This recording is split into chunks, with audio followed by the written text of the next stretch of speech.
जय हिंद मेरे प्यारे दोस्तों, आपका अपना channel reading time A satisfactory solution of GK में एक बार फिर से आप लोग का स्वागत करते हैं। तो आज हम लोग जो 3000 प्लस क्वेश्चन का सीरीज जो चल रहा था उसी का हम लोग सेट नंबर 2 देखेंगे, जिसमें आज जो है 112 से लेकर 165 नंबर का जो क्वेश्चन है उसको हम देखने वाले हैं। तो आज का पहला क्वेश्चन देखते हैं कि आज का पहला क्वेश्चन यानी कि 112 नंबर क्वेश्चन क्या कह रहा है।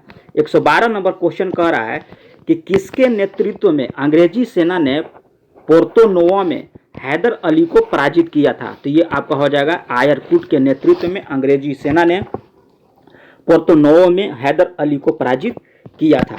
नेक्स्ट क्वेश्चन कह रहा है कि निम्नलिखित ब्रिटिश इतिहासकारों में से किसने इस विचार का विखंडन किया कि टीपू सुल्तान एक कट्टरपंथी था। तो ये आपका हो जाएगा P.E. रॉबर्टसन के द्वारा। अगला क्वेश्चन कह रहा है कि ब्रिटिश जनरल जिसने हैदर अली को पोर्तो नोवा के युद्ध में हराया था। तो ये हो जाएगा सर आयरकुट जो है हैदर अली को पोर्तो नोवा के युद्ध में हराया था। ये जो सेट चल रहा है यानी कि जो 3000 प्लस क्वेश्चन का जो हम लोग सीरीज चला रहे हैं, इसमें एक क्वेश्चन जो है इंपॉर्टेंट है और दरोगा पीटी की दृष्टि से, पीटी और मेंस दोनों की दृष्टि से देखा जाए तो बहुत ही इंपॉर्टेंट क्वेश्चन है।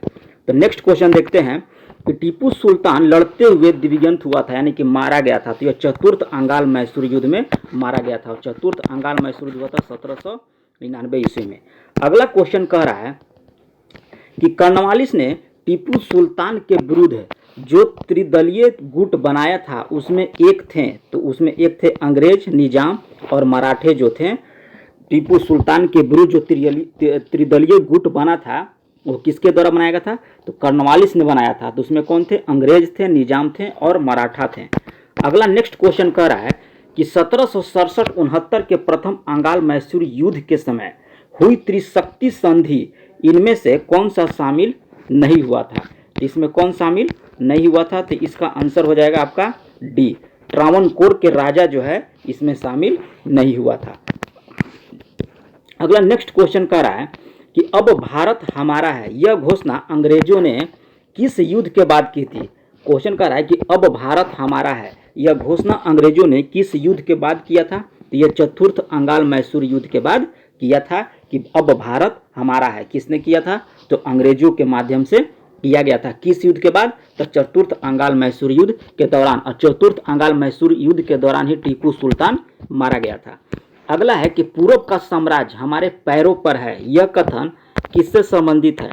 क्वेश्चन कह रहा है कि ये पूरब का साम्राज्य है हमारे पैरों पर है, यह कथन किससे संबंधित है? तो ये आपका हो जाएगा चतुर्थ अंगाल मैसूर युद्ध के दौरान बोला गया था कि पूरब का साम्राज्य हमारे पैरों पर है। नेक्स्ट क्वेश्चन 120 बोल रहा है कि अंग्रेजों ने श्रीरंगपट्टनम की संधि किसके साथ की थी? तो श्रीरंगपट्टनम की संधि जो है यह टीपू सुल्तान के साथ की थी। किसने किया था? अंग्रेजों ने किया था श्रीरंगपट्टनम की संधि। किसके साथ? टीपू सुल्तान के साथ। अगला क्वेश्चन कर रहा है कि टीपू सुल्तान ने ही पेरिस में राजदूत भेजा था। पेरिस में राजदूत किसने भेजा था? तो याद रखिएगा टीपू सुल्तान ने भेजा था। अगला क्वेश्चन कर रहा है 122 नंबर कि निम्नलिखित में से कौन सी एक शक्ति हैदर अली द्वारा संयोजित 1780 ईस्वी में ब्रिटिश विरोधी मोर्चे में सम्मिलित नहीं थी? तो ये हो जाएगा आपका रुहिला जो था एक शक्ति हैदर अली द्वारा संयोजित 1780 ईस्वी में ब्रिटिश विरोधी मोर्चे में सम्मिलित नहीं था। नेक्स्ट क्वेश्चन कह रहा है कि श्रीरंगपट्टनम की में स्वतंत्रता के बीच लगवाने वाला शासक कौन थे? तो ये आपका हो जाएगा टीपू सुल्तान। क्या हो जाएगा? टीपू सुल्तान जो थे श्रीरंगपट्टनम में स्वतंत्रता का वृक्ष लगवाने वाले शासक थे। 24 नंबर क्वेश्चन कर रहा है हम लोग को।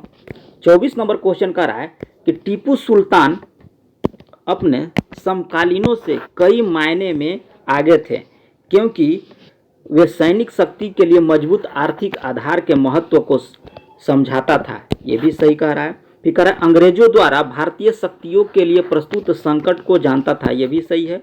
और वह आधुनिक व्यापार और उद्योगों के महत्व को समझता था। ये भी सही, यानी कि उपर्युक्त सभी इसका आंसर हो जाएगा। नेक्स्ट क्वेश्चन कर रहा है 25 नंबर कि निम्नलिखित गवर्नर जनरलों में से किसने टीपू सुल्तान के खिलाफ त्रिपक्षीय गठजोड़ बनाया था? तो यह हो जाएगा लॉर्ड कॉर्नवालिस। लॉर्ड कॉर्नवालिस ऐसा जनरल था जिसने टीपू सुल्तान के खिलाफ त्रिपक्षीय गठनों का जोड़ बनाया था।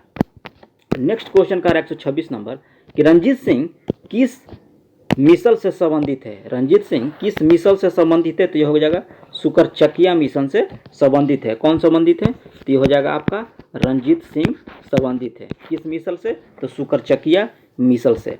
नेक्स्ट क्वेश्चन का 127 नंबर कि महाराजा रंजीत सिंह के राजा की राजधानी थी। महाराजा रंजीत सिंह के राज्य की राजधानी कहाँ थी, तो ये हो जाएगा आपका लाहौर। लाहौर जो है महाराजा रंजीत सिंह के राज्य की राजधानी थी। अगला क्वेश्चन कह रहा है कि निम्नलिखित में बंगाल के गवर्नर जनरलों में से कौन एक तृतीय अंगाल मैसूर युद्ध से संबंधित था। तो लॉर्ड कॉर्नवालिस जो है तृतीय अंगाल मैसूर युद्ध से संबंधित था। ऐसे डायरेक्ट भी क्वेश्चन पूछ देगा कि तृतीय अंगाल मैसूर युद्ध के समय गवर्नर जनरल कौन था, तो ये हो जाएगा आपका आंसर लॉर्ड कॉर्नवालिस। अगला क्वेश्चन कह रहा है कि मार्च 1784 ईस्वी में 129 नंबर क्वेश्चन कर रहा है कि मार्च 1784 ईस्वी में मुख्य रूप से निम्नलिखित के आग्रह पर मैंगलोर की संधि हुई थी। किसके आग्रह पर मैंगलोर की संधि हुई थी, कब, मार्च 1784 ईस्वी में। तो ये आपका हुआ था लॉर्ड मैक्टॉन की सलाह पे हुआ था। कब हुआ था, 1784 ईस्वी में मैंगलोर की संधि लॉर्ड मैकॉटने की सलाह पर हुआ था। अगला क्वेश्चन कह रहा है कि हैदर अली ने किस वर्ष मैसूर राज्य पर अपना आधिपत्य स्थापित कर लिया था, तो ये हो जाएगा 1761 ईस्वी पर।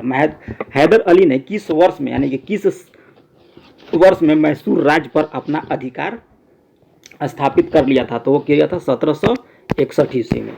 अगला है कि रंजीत सिंह के राज्य में सम्मिलित था।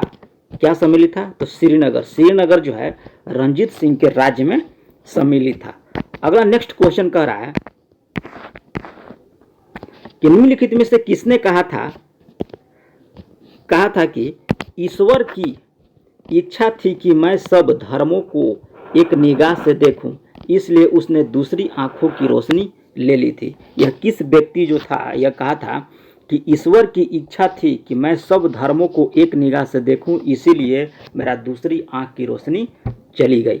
तो ये कहा था महाराजा रंजीत सिंह ने। महाराजा रंजीत सिंह ने कहा था कि ईश्वर की इच्छा थी कि मैं सब धर्मों को एक निगाह से देखूं और इसीलिए मेरी दूसरी आंखें की रोशनी खत्म हो गई। अगला है कि अमृतसर की संधि किसके बीच हुआ था, तो अमृतसर की संधि जो है ये आपका अंग्रेज और रंजीत सिंह के बीच हुआ था। अगला क्वेश्चन कह रहा है कि रंजीत सिंह अंग्रेजों से सैन्य संघर्ष क्यों नहीं करना चाहते थे। क्वेश्चन कर रहा है कि रंजीत सिंह जो थे अंग्रेजों से सैन्य संघर्ष क्यों नहीं करना चाहते थे, तो अंग्रेजों के मुकाबले सैन्य दृष्टि से कमजोर होने के कारण वे संघर्ष से बचना चाहते थे। कौन, रंजीत सिंह। अगला क्वेश्चन कह रहा है कि रंजीत सिंह ने सुप्रसिद्ध कोहिनूर हीरा प्राप्त किया था, तो ये किया था आपका सहसुजा से। रंजीत सिंह जो थे सुप्रसिद्ध कोहिनूर हीरा जो है अब इंग्लैंड के पास है, वह किससे प्राप्त किए थे, तो सहसुजा से प्राप्त किए थे। अगला क्वेश्चन कह रहा है 136 नंबर कि द्वितीय सिख युद्ध में निर्णायक युद्ध इस स्थान पर हुआ था, यानी किस स्थान पर हुआ था द्वितीय सिख युद्ध का जो निर्णायक युद्ध हुआ था, यह गुजरात में हुआ था। कहाँ हुआ था, गुजरात में हुआ था। अगला क्वेश्चन कह रहा है कि रंजीत सिंह का वित्त मंत्री कौन था, तो रंजीत सिंह का वित्त मंत्री जो था वो दीनानाथ था। 138 नंबर क्वेश्चन कह रहा है कि महाराजा रंजीत सिंह के उत्तराधिकारी कौन थे, तो रंजीत सिंह के उत्तराधिकारी कौन थे, खड़क सिंह थे। महाराजा रंजीत सिंह के उत्तराधिकारी कौन थे, तो ये आपका हो जाएगा खड़क सिंह।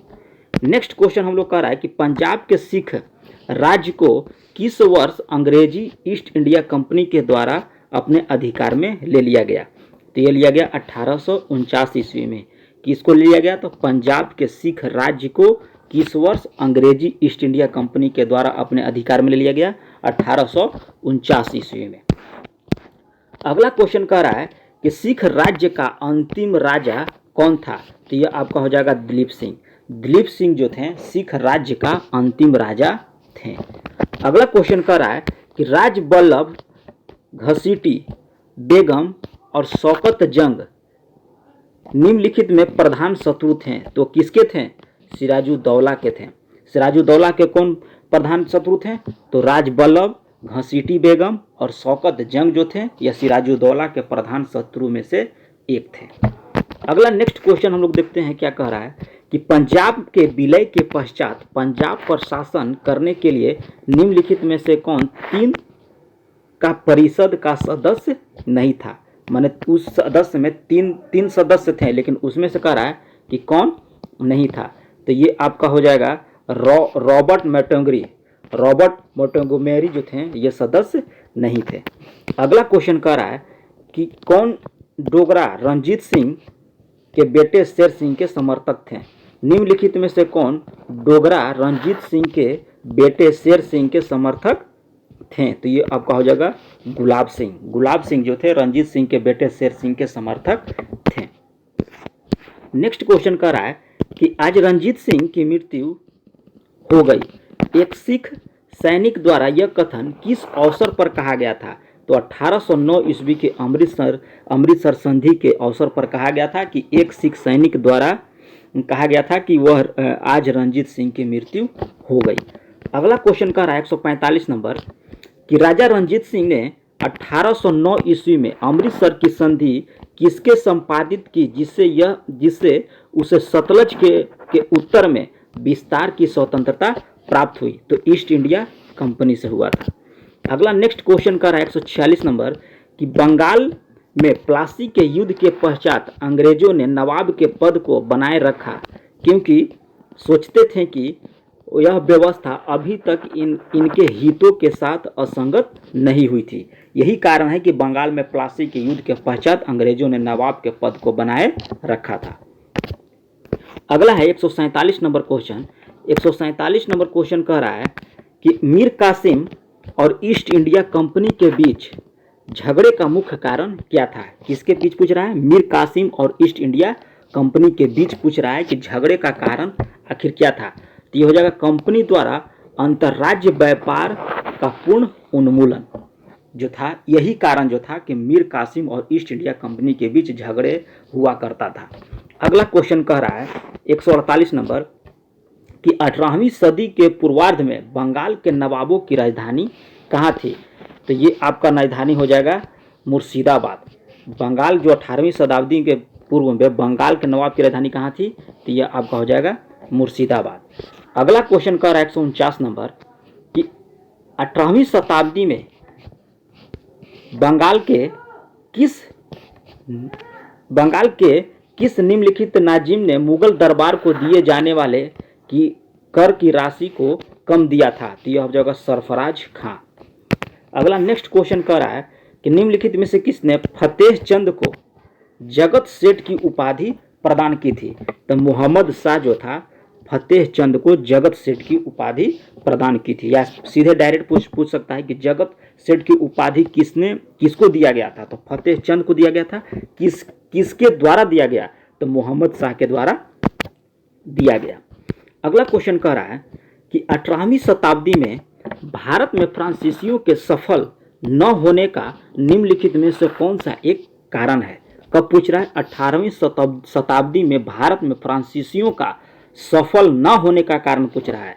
यह हो जाएगा उनकी व्यापार कंपनी फ्रांसीसी सरकार पर बहुत ही अधिक निर्भर थी। इसी कारण जो है भारत में फ्रांसीसी के सफल न होने का एक कारण था। अगला क्वेश्चन का 152 नंबर कि निजाम उल मुल्क ने किस स्वतंत्र राज्य की स्थापना की थी। किसके द्वारा? निजाम उल मुल्क के द्वारा। हैदराबाद की स्थापना जो है निजाम उल मुल्क के द्वारा स्वतंत्र राज्य की स्थापना की गई थी। अगला क्वेश्चन का 153 नंबर कि निम्नलिखित में से कौन कलकत्ता का संस्थापक था। तो ये हो जाएगा जॉब चार्नोक के द्वारा कलकत्ता नगर की स्थापना की गई थी। वही नेक्स्ट 154 नंबर क्वेश्चन हम लोग का कह रहा है कि कलकत्ता किसने बसाया। तो कलकत्ता किसने बसाया पूछ रहा है। तो ये आपका हो जाएगा जॉब चार्नोक, यानी कि बसाया भी यही था और कलकत्ता नगर की नींव भी जॉब चार्नोक के द्वारा ही रखी गई थी। अगला क्वेश्चन कर रहा है कि मीर जाफर के शासन काल में अंग्रेजों की नीति में एक महत्वपूर्ण मोड़ आया। तो ये हो जाएगा सैन्य नवाब के अधिकारों को समाप्त करना। मीर जाफर के शासन काल में अंग्रेजों की नीति में एक महत्वपूर्ण मोड़ आया था, सैन्य नवाब के अधिकारों को समाप्त करना। अगला 155 नंबर क्वेश्चन 155 था ना, ये 155 था तो 156 देखेंगे। 156 कह रहा है कि देखिए अब एंग्लो मराठा स्ट्रगल का जो क्वेश्चन है उसी को हम लोग देखेंगे, जो 156 नंबर क्वेश्चन से स्टार्ट है। इसमें कह रहा है कि निम्नलिखित में से किसने भारत में अंग्रेजों का सर्वाधिक विरोध किया था। तो भारत में अंग्रेजों का सर्वाधिक विरोध जो है यह मराठा के द्वारा किया गया था। अगला क्वेश्चन कह रहा है कि मराठों के साथ होने वाली संधि को, अगला क्वेश्चन कह रहा है कि मराठों के साथ होने वाली संधि को वारेन हेस्टिंग्स कागज का टुकड़ा मात्र मानता था। जो संधि हुआ था उसको सिर्फ जो है वह कागज का टुकड़ा मानता, तो ये हुआ था पुरंदर की संधि। मराठों के साथ मराठक संधि और अंग्रेज के बीच हुआ था पुरंदर की संधि, लेकिन अंग्रेज यानी कि वारेन हेस्टिंग जो था पुरंदर की संधि को कागज का एक टुकड़ा मानता था। 158 नंबर का रहा है कि सालाबाई की संधि की समाप्ति हुई थी प्रथम अंगाल मराठा युद्ध के समय हुआ था। की समाप्ति हुई थी, सालाबाई की संधि किसकी समाप्ति पर हुई थी, तो अंगाल मराठा युद्ध की समाप्ति पर हुई थी। अगला क्वेश्चन कह रहा है कि निम्नलिखित में से कौन सा द्वितीय अंगाल मराठा युद्ध का प्रमुख कारण था। तो ये आपका हो जाएगा मराठों के आपसी संघर्षों में अंग्रेजों का हस्तक्षेप था। द्वितीय अंगाल मराठा युद्ध का प्रमुख कारण क्या था, मराठों के आपसी संघर्ष में अंग्रेजों का हस्तक्षेप था। अगला 160 नंबर क्वेश्चन कह रहा है कि देखिए सूची 1 को सूची 2 में मिलाइए और उसका प्रयोग का सही उत्तर दीजिए। तो ये आपका हो जाएगा 1824-26 में 1790-92 तृतीय अंगाल मैसूर युद्ध हुआ और 1824 में प्रथम अंगाल मैसूर युद्ध हुआ। यानी कि ये दो जो ऑप्शन जो है आपका बी और सी सही है, बाकी सब जो है गलत है। अगला कह रहा है 161 नंबर क्वेश्चन कह रहा है कि निम्नलिखित में से किस संधि के परिणाम के स्वरूप मराठे अपनी स्वतंत्रता से सचमुच वंचित हो गए थे। तो बेसिन की संधि के द्वारा जो परिणाम स्वरूप जो है मराठा अपनी स्वतंत्रता से सचमुच वंचित हो गए थे। अगला क्वेश्चन कह रहा है 162 नंबर कि निम्नलिखित में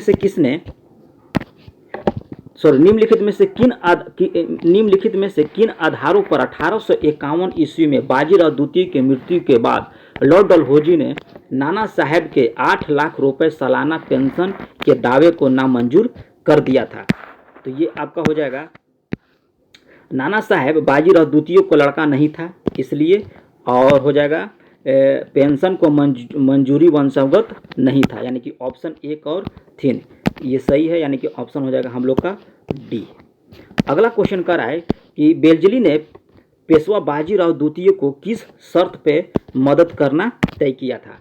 बेलजली ने पेशवा बाजीराव द्वितीय को किस शर्त पर, यानी कि शर्त पर मदद करने का तय किया था। तो ये आपको उसके द्वारा सहायक संधि स्वीकार कर लेने पर, यानी कहा था कि आप सहायक संधि स्वीकार कर लेंगे, तब बेलजी ने पेशवा बाजीराव द्वितीय के बीच शर्त यानी मदद करने के लिए किया था।